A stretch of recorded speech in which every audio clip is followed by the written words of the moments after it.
Chapter 15. Truth is stranger than fiction to some people, but I am measurably familiar with it. Truth is stranger than fiction, but it is because fiction is obliged to stick to possibilities. Truth isn't. Pudd'nhead Wilson's New Calendar. The air was balmy and delicious, the sunshine radiant. It was a charming excursion. In the course of it, we came to a town whose odd name was famous all over the world a quarter of a century ago. Wagga-Wagga. This was because the Tichborne Claimant had kept a butcher shop there. It was out of the midst of his humble collection of sausages and tripe that he soared up into the zenith of notoriety and hung there in the wastes of space a time with the telescopes of all nations leveled at him in unappeasable curiosity. Curiosity as to which of the two long missing persons he was. Arthur Orton, the mislaid roustabout of Wapping, or Sir Roger Tichborne, the lost heir of a name and estates as old as English history. We all know now, but not a dozen people knew then, and a dozen kept the mystery to themselves and allowed the most intricate and fascinating and marvelous real-life romance that has ever been played upon the world stage to unfold itself serenely, act by act, in a British court by the long and laborious processes of judicial development. When we recall the details of that great romance, we marvel to see what daring chances truth may freely take in constructing a tale as compared with the poor little conservative risks permitted to fiction. The fiction artist could achieve no success with the materials of this splendid Tichborne romance. He would have to drop out the chief characters. The public would say such people are impossible. He would have to drop out a number of the most picturesque incidents. The public would say such things could never happen. And yet the chief characters did exist, and the incidents did happen. It cost the Tichborne estates $400,000 to unmask the claimant and drive him out, and even after the exposure, multitudes of Englishmen still believed in him. It cost the British government another $400,000 to convict him of perjury, and after the conviction, the same old multitude still believed in him. And among these believers were many educated and intelligent men, and some of them had personally known the real Sir Roger. The claimant was sentenced to 14 years' imprisonment. When he got out of prison, he went to New York and kept a whiskey saloon in the Bowery for a time, then disappeared from view. He always claimed to be Sir Roger Tichborne until death called for him.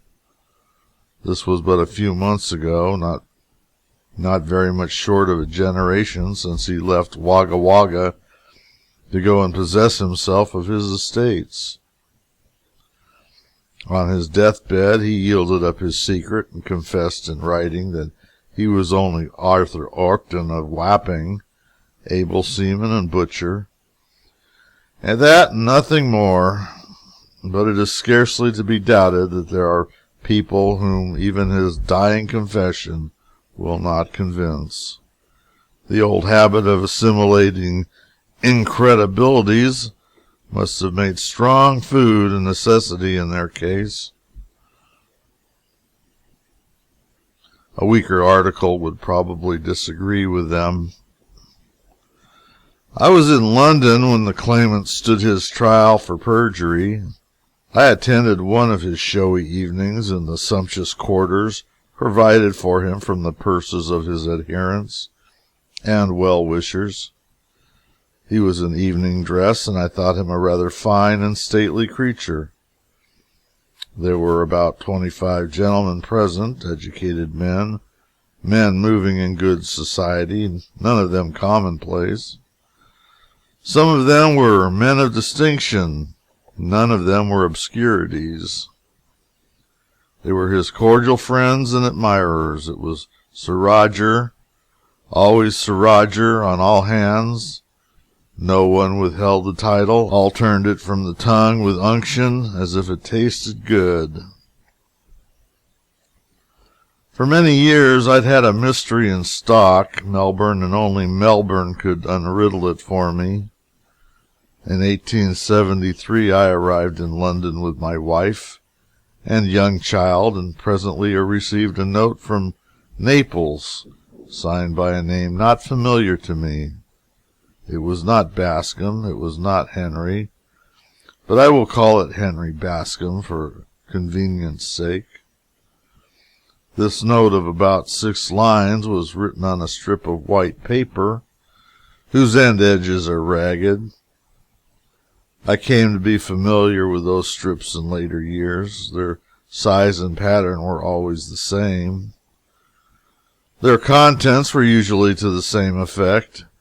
Would I and mine come to the writer's country place in England on such and such a date, by such and such a train, and stay 12 days and depart by such and such a train at the end of the specified time? A carriage would meet us at the station.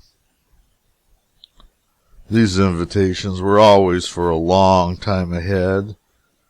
If we were in Europe, 3 months ahead. If we were in America, 6 to 12 months ahead. They always named the exact date and train for the beginning and also for the end of the visit.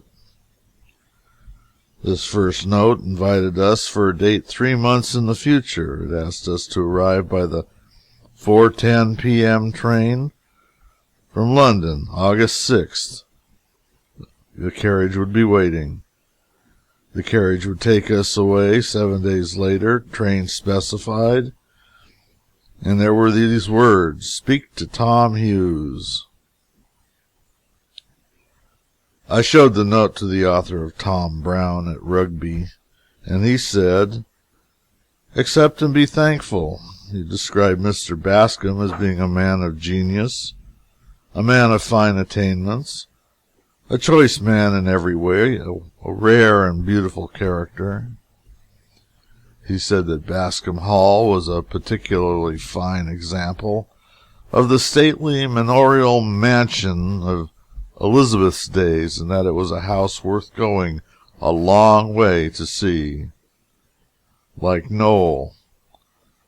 That Mr. B. was of a social disposition, like the company of agreeable people, and always had samples of the sort coming and going. We paid the visit. We paid others in later years, the last one in 1879. Soon after that, Mr. Bascom started on a voyage around the world in a steam yacht, a long and leisurely trip, for he was making collections in all lands of birds and butterflies and such things. The day that President Garfield was shot by the assassin Guiteau, we were at a little watering place on Long Island Sound, and in the mail matter of that day came a letter with the Melbourne postmark on it. It was for my wife, but I recognized Mr. Bascom's handwriting on the envelope and opened it. It was the usual note as to paucity of lines, and was written on the customary strip of paper, but there was nothing usual about the contents. The note informed my wife that if it would be any assuagement of her grief to know that her husband's lecture tour in Australia was a satisfactory venture from the beginning to the end, he, the writer, would testify that such was the case, also that her husband's untimely death had been mourned by all classes, as she would already know by the press telegrams long before the reception of this note, that the funeral was attended by the officials of the colonial and city governments, and that while he, the writer, her friend and mine, had not reached Melbourne in time to see the body, he had at least had the sad privilege of acting as one of the pallbearers. Signed, Henry Bascom. My first thought was, why didn't he have the coffin opened? He would have seen that the corpse was an impostor, and he could have gone right ahead and dried up most of those tears and comforted those sorrowing governments and sold the remains and sent me the money. I did nothing about the matter. I had set the law after living lecture doubles of mine a couple of times in America, and the law had not been able to catch them. Others in my trade had tried to catch their impostor doubles and had failed. Then where was the use in harrying a ghost? None, and so I did not disturb it. I had a curiosity to know about that man's lecture tour and last moments, but that could wait. When I should see Mr. Bascom, he would tell me all about it. But he passed from life, and I never saw him again. My curiosity faded away.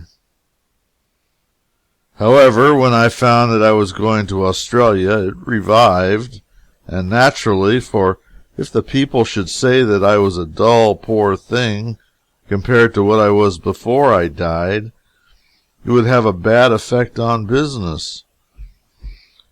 Well, to my surprise, the Sydney journalists had never heard of that impostor. I pressed them, but they were firm. They had never heard of him and didn't believe in him. I could not understand it. Still, I thought it would all come right in Melbourne. The government would remember, and the other mourners. At the supper of the Institute of Journalists, I should find out all about the matter. But no, it turned out that they had never heard of it. So my mystery was a mystery still. It was a great disappointment. I believed it would never be cleared up in this life, so I dropped it out of my mind. But at last, just when I was least expecting it. However, this is not the place for the rest of it. I shall come to the matter again in a far distant chapter.